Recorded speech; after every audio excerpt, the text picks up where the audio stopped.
to your currency in your country, it still should cost that $4. So let's say it converts to 8 pounds. So I go over to England and I take my $4, I convert it, I get 8 pounds. And then all of a sudden, my $8, I get $1 pound back, or I get 99 pence, right? The American currency is overvalued relative to the euro.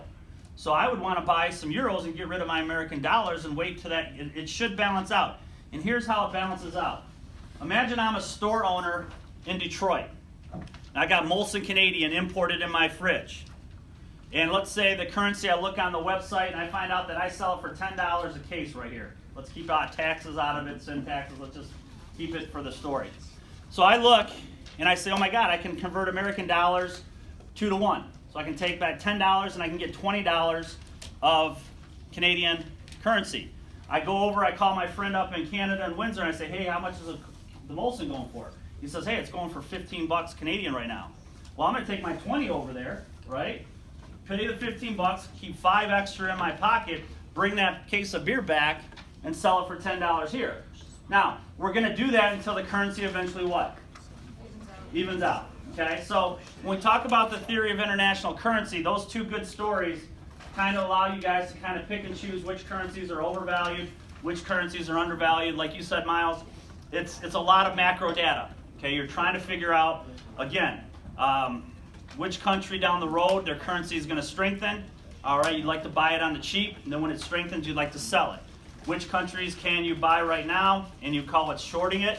You wait and you buy it at a lower price, and then it falls, and then you make that difference there. So it's something else for you guys to make some money with your brain power down the road if that's what interests you. So is it good or bad to be undervalued or overvalued? Okay, great question, and it's very simple. When you have a strong dollar, okay, helps us buy cheaper foreign goods. Okay, so in this case, importers, all right, our exporters are going to be hurt because they're making that good with a stronger dollar. Right. So that other country relative is going to be more expensive. So there's winners and losers, exactly right. All right, so as you guys go, this currency situation happened after World War II. It was an agreement that we're going to try to have this, again, currency that floats in this foreign exchange market. We've been lucky is that American dollars have typically dominated the last 60 years. Again, as long as petrol or oil is traded in American dollars, the American dollar is always going to be demanded, so it keeps that strength high. You and I have been blessed to have that ability to buy cheaper goods, and a lot of countries just want little pieces of paper. So for example, when it says we have a trade deficit with China, China gets our cash, okay?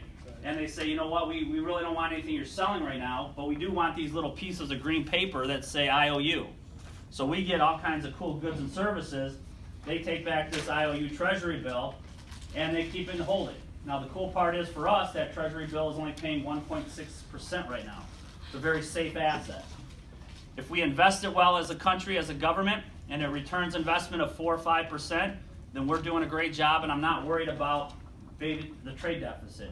If we're not investing it well, we borrow at 1.6 and we buy a couple $1 billion in solar panels, and 5 years later they just chop them up and they recycle them and we didn't get any use out of them, then that's not a good use of that situation. So when somebody says trade deficit, you really have to analyze the long term, okay? But again, it's an account surplus. We have a capital surplus. We got extra US dollars in our country. Now again, they may buy financial assets, or if you guys look in New York right now, New York has a high-rise. It's the highest high-rise right now in the country. It's almost ready to be finished, and half of the top floors are already paid for, and there's nobody living in them. Okay, it is foreign investment. Okay, it's these foreigners that we sell or we buy stuff from them. They take that money and then they invest and buy property in the United States because number one, it's really safe. Number two, the value of U.S. property over time continues to appreciate pretty well. But you have in New York right now, you have these huge amounts of high-rises that have 30% occupancy, and the other 40 is basically owned by foreigners. Dubai, they built these islands in the middle of the ocean, and they put basically brand new subdivisions in. And they're touring them and giving a reporter a tour and said, yeah, we're 95% occupied. And it looked like a ghost town. Okay, it was all Russian money and European money who had bought third, fourth, fifth homes as a way to protect the value without having it in their currency or their country. So again, a lot of stuff happens in international. It's a big area. 1 out of every 4 jobs in this country is internationally related now. So you guys that stick to your schooling and your language, your culture, you've got an opportunity to expand to 25% more jobs than your competitor. Miles. So you said Dubai created housing in on the ocean? Yeah, they just built basically a picture called the Palms, and they built this huge palm tree in the middle of the ocean. Then they didn't have, because they wanted more oceanfront space, so they just come in and backfilled. It's like what we did with Manhattan 100 years ago in New York. So if people are complaining about overpopulation and we have a huge ocean, could we just do that? You would think. Expensive. You could, yeah. I mean, but our EPA and our environmental people would probably, Dubai, they didn't have a lot of rules, so they built a palm tree. You can see it from actual space station. It's pretty cool. Then right next to it, they built a second set of ones, America, South America. You can see Europe, and they just basically backfill them and then they build on them. So, all right, yes.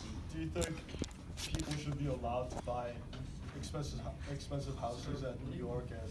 It's a good question. That gets into the value judgment question. Again, from an economic perspective, if you want to buy them, you do what it's your. Well, but you're basically you're crowding out the. I get it. You're driving up home prices. You're right. You're driving up home prices in New York for other people. I understand exactly what you're saying, and there's an argument there. But again, in a free market, if you're willing to pay the price, it's your resource. You're giving up, and again, I'm not. From a free market perspective, I don't care what. Again, it goes back to that call. I don't care what color you are. I don't care what. Again, if you want to buy it, especially think about you're in the builder, June. You just did this huge project. And, you got people that are willing to pay 10, 20, 30, 40% more because you got more supply of buyers, right? Would it be bad for me to tell you to not take, you know what I'm saying? Yeah. So if you were the builder, you would have a different kind of perspective, so. All right, so a couple things real quick. You guys have got to really kind of understand the vocab.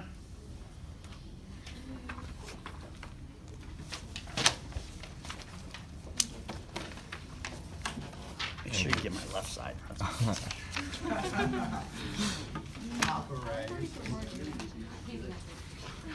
Yeah. It's a very important part of class.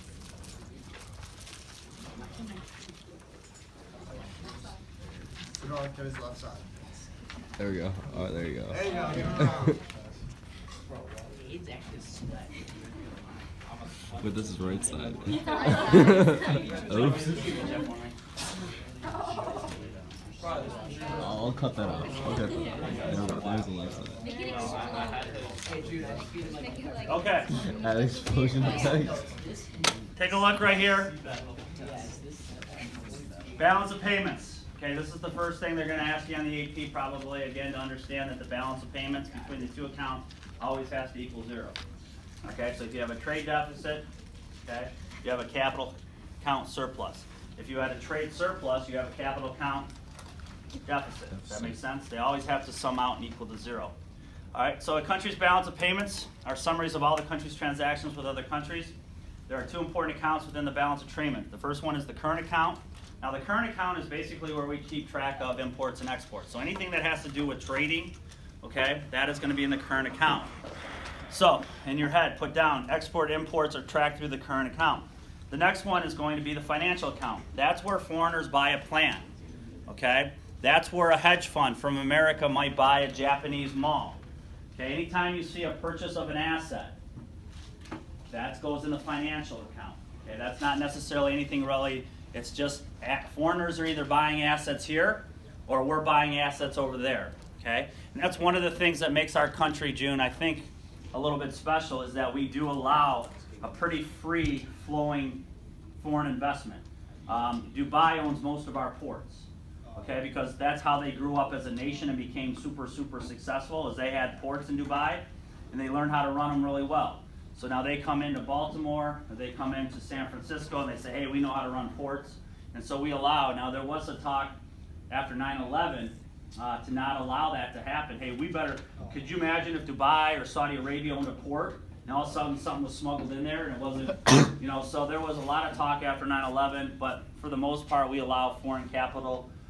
In the 1980s, okay, again, to show you guys everything kind of goes around and around. I'm sitting where you're sitting. Our teachers are scaring the heck out of us because of Japanese ink. Japanese were coming over in here and they were buying everything. They were buying Rockefeller Plaza. They were buying a couple of huge buildings in New York. They were buying golf courses in Arizona. They were buying residential subdivisions in California. Japan was just everywhere, okay? Because we had such a huge trade deficit with them because they were making so many good products. So they had to spend that money over here on something. And again, did it happen where Japan overtook us and now we're speaking Japanese? No. All right. They actually had a decade later on called the lost decade for about 10 years where they had deflation and they were really struggling, and they're just now coming out of it. So it's always been in our conscious that America is in decline. I think if you study the fall of Rome, it freaks the heck out of you because you knew Rome at one time was the greatest civilization that probably was around, and then boom, okay, in a little over a couple hundred years, it really kind of changed and things. And so I think in the back of our mind, because of our type of government, because of our leaders of our foundation of our country looked at Rome as an example, they understood that, again, all that stuff could happen here. All right, so you see our politicians, Mr. Trump, Ronald Reagan, make America what? Great again. Okay, did it ever lose it? Okay, I don't know, you know.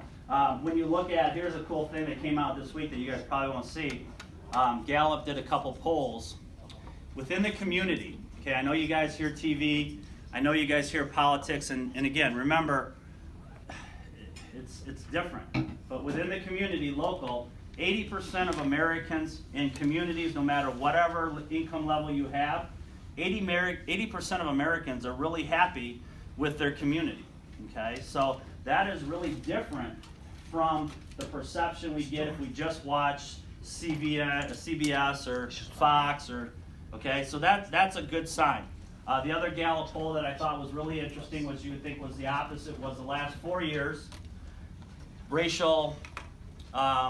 the racial getting along has, everybody thinks that, I think it was 75% has said that's improved. So race relations, if you ask the individual level, have improved over 70% over the last 3 or 4 years. So that kind of surprised everybody in this Gallup poll where they just call you up and they ask you. So again, as we go through, international is another one that the government will try to pull at your American, strings, and they'll say, hey, we got to protect America, we got to buy America. Again, from an economic perspective, we want to look at it from the benefits for everybody. Now, again, we got to go back to the fallacy of composition. Amanda, human cells are invisible. You are made up of human cells, therefore you must be Invisible. Is that true? No. Okay. Same thing happens, that fallacy when we talk about international trade. Just because it's bad for one group, a factory shutting down, a farmer losing work, doesn't mean it's bad for the entire country. And so when you think about that fallacy and you can walk it through, it can help you kind of ease the pain of, I understand there's going to be some short-term losers, but overall, the countries that typically open their borders the freest are the ones that typically progress, they get better, they grow. The ones that close their borders, the opposite tends to happen. And again, look no further than Rome. Okay, Rome is a great example of when you start closing your borders, when you start looking inward, that things start to deteriorate a little bit. All right, so everybody okay with those two types of payments, right? All right, the current account records the nation's exports, imports. I just said that.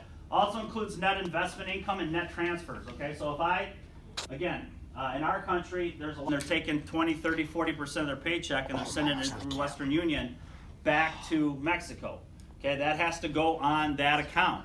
Okay, that current account. So if I transfer something to my relative, that money's got to be dropped off at Western Union. It's got to be converted in the current exchange market. Then it's sent in pesos to Mexico because they can't send dollars and spend them. Okay, so that's where that would be included. All right.